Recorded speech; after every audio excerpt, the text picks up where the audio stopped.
In the last 11 videos, I have gone through all 11 of these cards and shown you how you can write a 5-dimensional opening scene using tarot cards so that your reader will continue reading.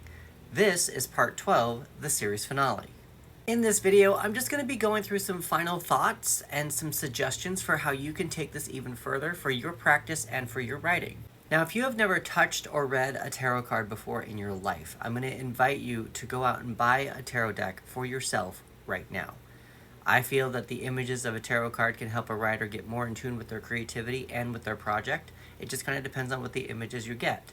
So if you are writing a zombie story, I'm going to recommend that you get a zombie deck.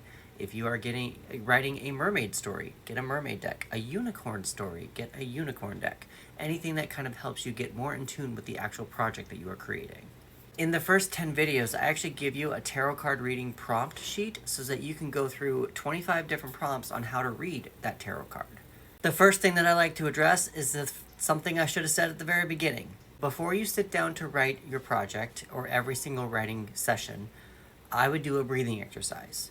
I would do breathe in for 5 counts, hold for 5 counts, breathe out for 5 counts, and hold for 5 counts. Do that 3 times. And while you're doing that breathing exercise, invite in as much creativity. Invite in the universe. Invite your project to speak to you. Let your creativity come out of its cave that it's hiding in because it's scared.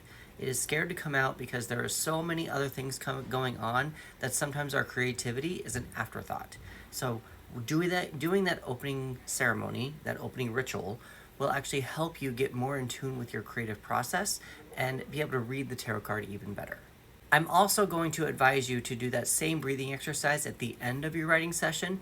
This way you can let your creativity go and let it know it's okay to be safe and go where it needs to go.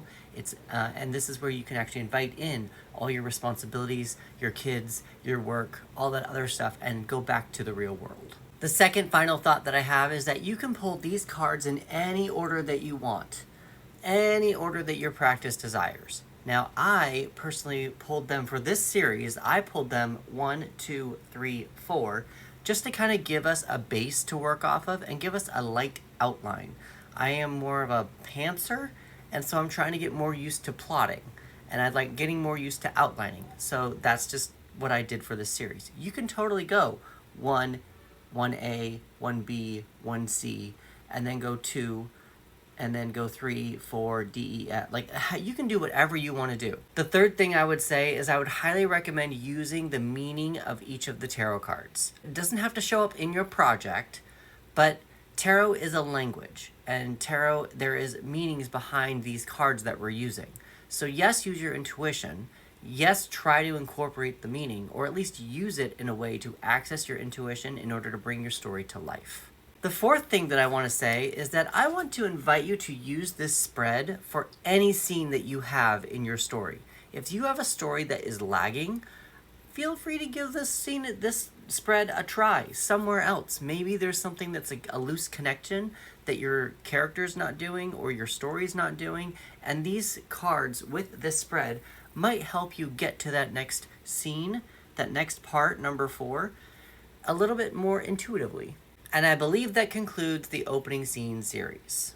Which one should I do next? What problems are you having with your writing? What do you want to learn about tarot, about writing, or within writing?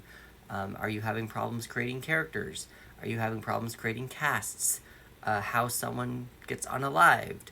What kind of stuff are you having problems with within your writing that you think tarot cards and using your intuition can help you write faster? Thanks, and follow for more.